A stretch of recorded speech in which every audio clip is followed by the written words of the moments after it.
મિત્રો સ્વાગત છે તમારું અમારી ચેનલ ગોગાની વાતોમાં। મિત્રો એક રબારીનો દીકરો આખા વિશ્વમાં મોજીલા મામાદેવ તરીકે પૂજાય છે। તો કોણ છે આ મામાદેવ અને કેવી રીતે આ મોજીલા મામાદેવ તરીકે પૂજાય છે અને આ મોજીલા મામાદેવની સાથે મચ્છુ ડેમને કેમ જોડવામાં આવે છે અને મચ્છુ નામ કેવી રીતે પડ્યું, તો ચાલો આપણે જાણીએ આ મોજીલા મામાદેવના સંપૂર્ણ ઇતિહાસ વિશે। મિત્રો એક ફુટ્ટા નામનો ભરવાડ અને રૂડીમાં આ બંને જણા પોતાના માલ ઢોર અને ઘેટા બકરા લઈ એક ખેતરથી બીજા ખેતર અને એક ગામથી બીજા ગામ જ્યાં ચારો મળે ત્યાં રોકાય અને વળી પાછા હાલતા થાય અને કહેવાય છે કે આમ ફરતા ફરતા એકવાર પાંચાળની ધરતી ઉપર આ ભૂટો ભરવાડ અને રૂડીમાં આવી પહોંચ્યા અને આ પાંચાળની ધરતીનું મંગાવા નામનું ગામ અને ત્યાં ભોળાનાથનું મંદિર અને એ વખતે બરોબર શ્રાવણ મહિનો હાલતો અને હવે આ બંને જણા મંદિરમાં રોકાણા અને પછી તો ગાયો દોઈ અને ભૂટા ભરવાડ અને રૂડીમાં એ મંદિરમાં જઈને શિવલિંગ ઉપર દૂધનો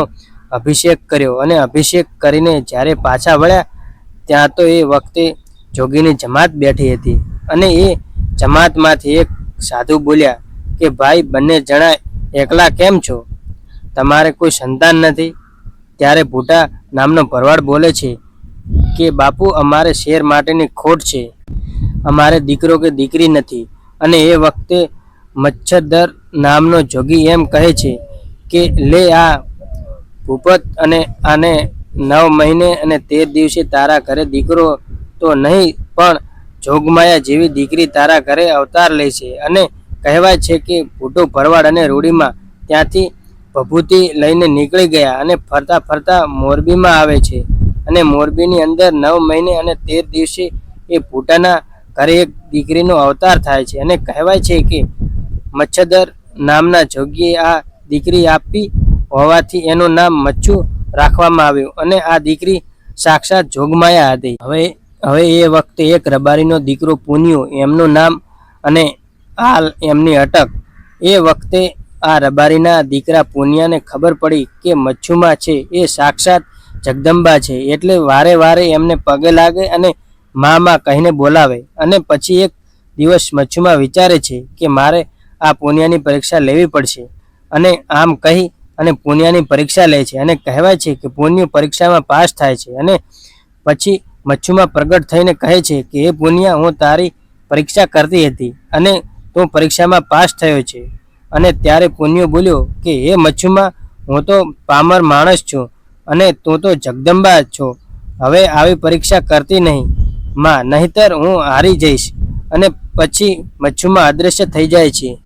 પછી તો કહેવાય છે કે સમય જાય છે અને પુણ્યને મચ્છુની ભક્તિનો રંગ લાગ્યો અને આખો દિવસ મચ્છુની ભક્તિ કરે છે। હવે સમય વીતતા વીતતા એક દિવસ નવરાત્રિનો સમય આવ્યો અને કહેવાય છે કે માં જગદંબા મચ્છુમાં નવરાત્રિમાં ગરબા ગાવા જાય છે અને એક દિવસ આવવામાં મોડું થયું એટલે બીજા ગામના લોકો આ મચ્છુમાના બાપાને આવીને કાન ભભૂર્યા કે ભૂટા તારી દીકરી મોડી રાત સુધી ગરબા ગાવા જાય છે કે બીજે ક્યાં જાય છે, એની ઉપર તારે નજર રાખવી જોઈએ। આ ગામવાળાઓએ શંકા કરી પણ ભૂટાને ખબર હતી કે એની ઉપર શંકા ન કરાય, આ સાક્ષાત જગદંબા છે। અને પછી કહેવાય છે કે દીકરી ઘરે આવી અને ત્યારે બીજા માણસોએ કહ્યું કે આટલી મોડી રાત સુધી ક્યાં ગઈ હતી?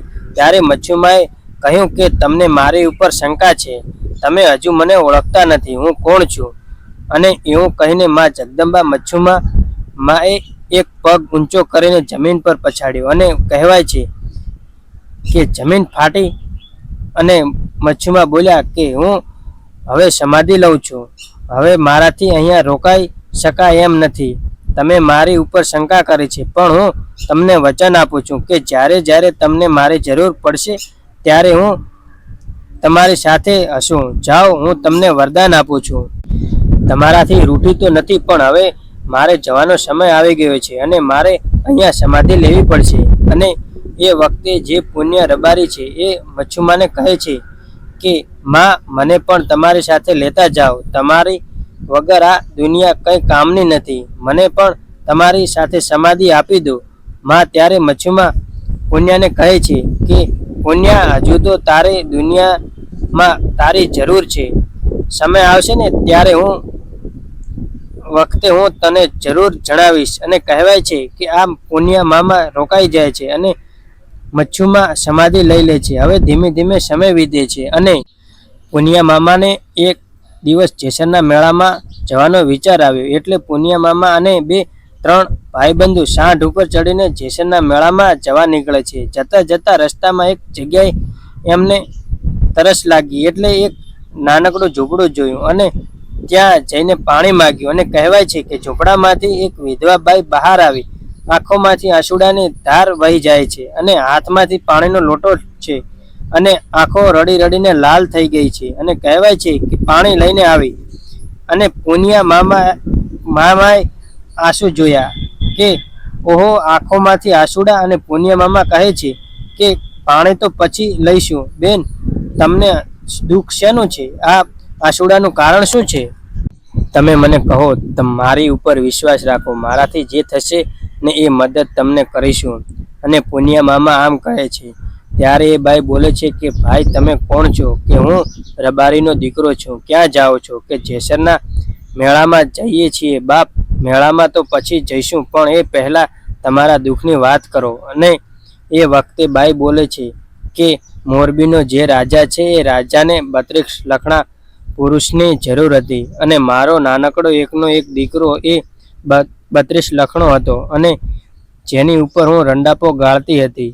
અને મારો પતિ તેનો સ્વર્ગવાસ થઈ ગયો છે. એકનો એક દીકરો અને આ દીકરા ઉપર રંડાપો ગાળતી હતી અને 32 લખણો હતો. એટલે મોરબીનો જે રાજા છે એનો ગઢ દિવસે ચણે અને રાતે પડી જાય. એટલે જ્યોતિષીઓએ કીધું કે આ ધરતી છે એ ભોગ માગે છે અને 32 લક્ષણા પુરુષનું બલિદાન જો આપવામાં આવે, એનું માથું જો કાપવામાં આવે અહીંયા, તો જ આ ગઢ સંપૂર્ણ રીતે ચણાશે. અને એટલા માટે લોકોએ શોધતા અહીંયા આવ્યા અને અમને ખબર પડી કે મારો દીકરો 32 લક્ષણો છે. એટલે પરાણે ઢસેડીને અહીંથી લઈ ગયા છે અને દીકરા વગરની થઈ ગઈ છું બાપ. એટલા માટે મારી આંખોમાંથી આંસુડાની ધારો વહે છે. અને એ વખતે પુનિયા મામાએ કહ્યું કે બેન, ક્યારે લઈ ગયા છે? તો કે હજી હમણાં જ સુધી મોરબીના ગઢ સુધી પહોંચ્યા નહીં હોય. અને પછી તો કહેવાય છે કે પુનિયા મામાએ ત્યાંથી સાંઢ હકારી અને મોરબીના મહેલે પહોંચ્યા. અને મોરબીના મહેલની માલિપા વિધાનો મંત્રોચ્ચાર કરતા હતા અને બલિદાન આપવાની તૈયારી હતી. ત્યાં જ પુનિયા મામા આવ્યા અને મોરબીના રાજાને કહે છે કે મહારાજ, ધોબી જાઓ. ત્યારે તો 32 લક્ષણા પુરુષની જરૂર છે ને? તો કે હા, તો હું જ 32 લક્ષણો છું. માટે તમે મારું બલિદાન આપો, પણ આ એકનો એક દીકરો છે અને રહેવા દો. ત્યારે મહારાજ બોલ્યા કે હા દીકરો, તારે શું થાય છે? મારે કંઈ થતો નથી, પણ એ બાઈ છે એ ભરવાડની દીકરી છે અને મારી બેન થઈ. અને એ બેનનો દીકરો એટલે મારો ભાણેજ થયો. અને તમે એને કાપી નાખો એ કેમ હાલે? કે ભરવાડની દીકરી મેં બેન બનાવી છે અને હું વચન દઈને આવ્યો છું કે હું તારો દીકરો હું પાછો લાવી દઈશ. તો મહારાજ, મને કાપી નાખો, મારું બલિદાન આપી દો, પણ આ દીકરાને પાછો આપો. અને હું તમને વચન આપું છું કે અને મારા ઠાકરના સમ ખાઈને કહું છું કે હું દીકરાને મૂકી અને જેસરના મેળામાં જઈને જરૂર પાછો આવીશ. અને પાછો આવીશ ને ત્યારે હું ઘરે નહીં જાઉં, પણ તમારી પાસે મારા માથાનું બલિદાન દેવા માટે જરૂર આવીશ. અને રબારીઓ ઉપર એ વખતે લોકોનો ભરોસો એટલે અને ઠાકરના શામ ખાઈ લીધા. એટલે મોરબીના મહારાજને લાગ્યું કે આ માણસ જરૂર પાછો આવશે. અને પછી તો કહેવાય છે કે પુનિયા મામા દીકરાને લઈને એમની ધર્મની માનેલી બેનને પાછો આપે અને જેસરના મેળામાં ગયા. અને જેસરનો મેળો ભરી અને પાછા આવીને મોરબીના મહારાજને કહ્યું કે લો, હવે ઉતારી લો મારું માથું. અને પછી બ્રાહ્મણોને બોલાવ્યા. વિધિ થઈ અને માથું કપાણું અને જમીનને બલિદાન અપાણું. અને એ પુનિયા મામાએ પોતાના લીલા માથાનું બલિદાન કરી દીધું.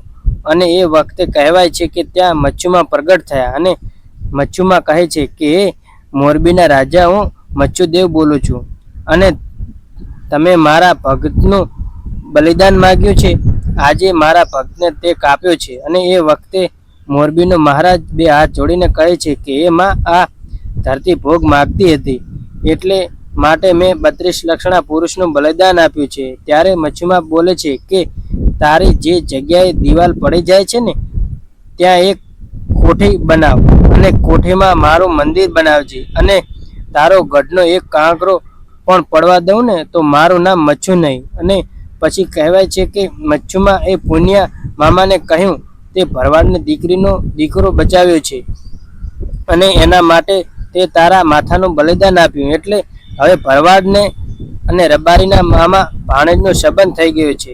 અને એટલું જ નહીં, આખી દુનિયા તને મામાદેવ તરીકે પૂજશે. જા, હું તને આશીર્વાદ આપું છું. અને આઈ શ્રી મચ્છુમાએ આશીર્વાદ આપી દીધા. અને મામાદેવ કોણ હતા અને એમનો પૂર્વ જન્મ કયો હતો? ભગવાન ભોળાનાથના સત્પાત્ર પ્રજાપતિ દક્ષે એક યજ્ઞનું આયોજન કર્યું. આ યજ્ઞમાં તમામ દેવી દેવતાઓ બ્રહ્મા અને વિષ્ણુને આમંત્રિત કર્યા, પરંતુ તેમના પુત્રી સતી અને ભગવાન ભોળાનાથને આ યજ્ઞમાં ન બોલાવ્યા. તેથી સતી આ વાતનું ખોટું લાગતા તેઓ આ યજ્ઞમાં પોતાને હોમી નાખી સળગાવી ગયા. ત્યારબાદ ક્રોધે ભરાયેલા શંકર ભગવાન તેમને જટામાંથી એક લટ તોડી જમીન ઉપર નાખી અને તેમાંથી વીરભદ્રની ઉત્પત્તિ થઈ. અને પછી ત્યારબાદ સળગી ગયેલા સતીના શબને લઈને ભગવાન શંકરે તાંડવ નૃત્ય કર્યું. ત્યારે ભગવાન વિષ્ણુએ તેમના સુદર્શન ચક્ર વડે તેને શબના 51 ટુકડા કર્યા. તે ટુકડા ધરતી ઉપર પડ્યા. તે જગ્યાએ 51 શક્તિપીઠો બન્યા. ત્યારબાદ માતા સતીએ હિમાલયના ઘરે અવતાર લીધો અને તપ કરી ભગવાન શંકરને પ્રસન્ન કરી તેમની સાથે વિવાહ કર્યા. પછી વીરભદ્રએ ભગવાનને કહ્યું કે હે પ્રભુ, હવે મારે શું કરવાનું છે? ત્યારે ભોળાનાથ બોલ્યા કે હે વીરભદ્ર, તમે હવે રબારીના ઘરે અવતાર લેશો અને જગતમાં આખામાં મામાદેવ તરીકે પૂજાશો. તમને અફીણ, ગાંજો, અંતર, સિગરેટ અને ગુલાબના ફૂલ ચડશે. તમે ખીજડે, પીલુડી અને લીમડે વાસ કરશો. તમે દુનિયાના દુઃખ દૂર કરજો. તમને શંકર અને પાર્વતીના આશીર્વાદ છે. ત્યારબાદ મામાદેવનો રબારીના ઘરે જન્મ થયો અને ભરવાડના દીકરીને બચાવવા મામાદેવ પોતાનો જીવ આપ્યો. ત્યારબાદ જગત આખામાં મામાદેવ તરીકે પૂજાયા. મિત્રો, આશા રાખીએ છીએ કે આ માહિતી તમને પસંદ આવી હશે. મિત્રો, કોમેન્ટમાં જય ગોગા મહારાજ લખો અને ગોગાની વાતો ચેનલને સબસ્ક્રાઈબ કરવાનું ભૂલશો નહીં.